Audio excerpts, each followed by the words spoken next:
नमस्कार, कशिश न्यूज के digital platform पर आपका स्वागत है और मैं करिश्मा आपके साथ।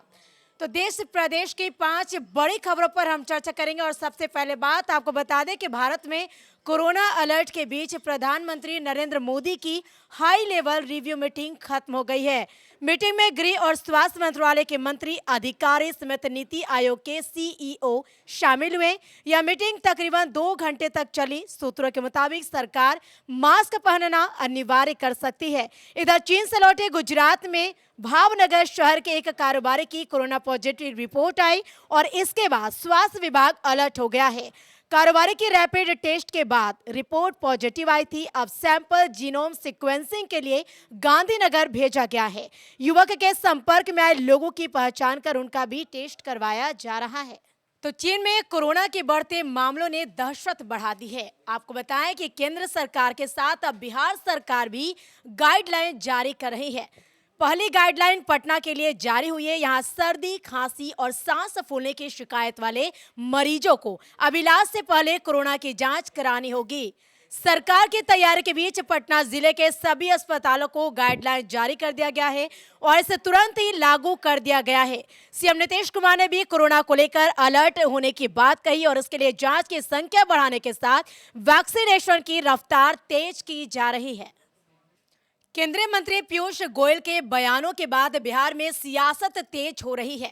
पटना के ऐतिहासिक गांधी मैदान स्थित कारगिल चौक पर युवा जदयू के द्वारा केंद्रीय मंत्री पीयूष गोयल का पुतला दहन किया गया। वहीं बिहार के ऊर्जा मंत्री विजेंद्र यादव ने पीयूष गोयल के सदन में किए गए टिप्पणी के बाद उनके बयान पर काफी आक्रोश व्यक्त किया है। विजेंद्र यादव ने कहा कि पीयूष गोयल एक बड़े नेता हैं और उनके मुंह से बिहार के लिए ऐसी बातें निकलना बेहद ही निंदनीय है।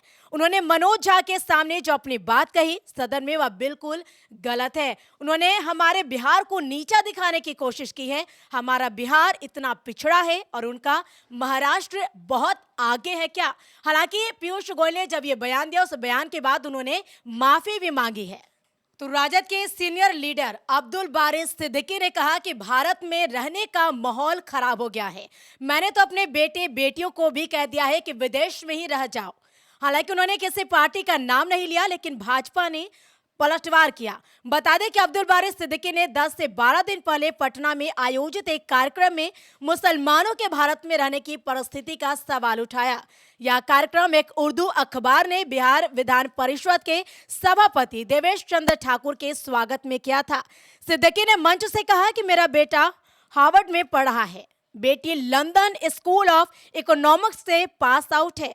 हमने अपने बेटा बेटी को कहा कि नौकरी उधर ही कर लो, सिटीजनशिप भी वहां मिले तो ले लो। अब इंडिया में माहौल नहीं रह गया है, तुम लोग झेल पाओगे कि नहीं झेल पाओगे।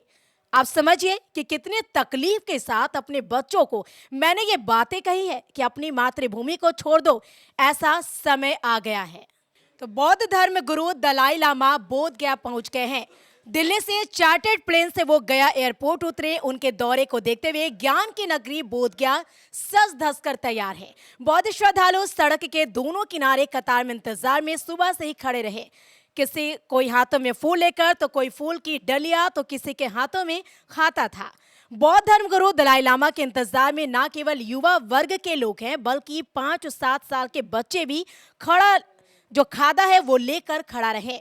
बोधगया के चारों ओर लाउड स्पीकर से बुद्ध शरणम गच्छामि, धम्म शरणम गच्छामि की गूंज है। बोधगया बुद्धमय हो गया है। चारों ओर मॉक और नॉन मॉक नजर आ रहे हैं। वही सेंट्रल तिब्बती एडमिनिस्ट्रेशन ने सारा जो कमान है वो संभाल लिया है। उनकी सिक्योरिटी भी पहुंच चुकी है। दलाई लामा दिल्ली से चार्टर्ड प्लेन पहुंचे और चार्टर्ड प्लेन से जहां उनके साथ 12 लोग, जिसमें सिक्योरिटी पर्सन भी शामिल है। तो ये थी देश प्रदेश की 5 बड़ी खबरें। कल फिर होगी मुलाकात इसी तरीके से 5 बड़ी खबरों के साथ। आप देखते रहिए कशिश न्यूज। मुझे दीजिए इजाजत। नमस्कार।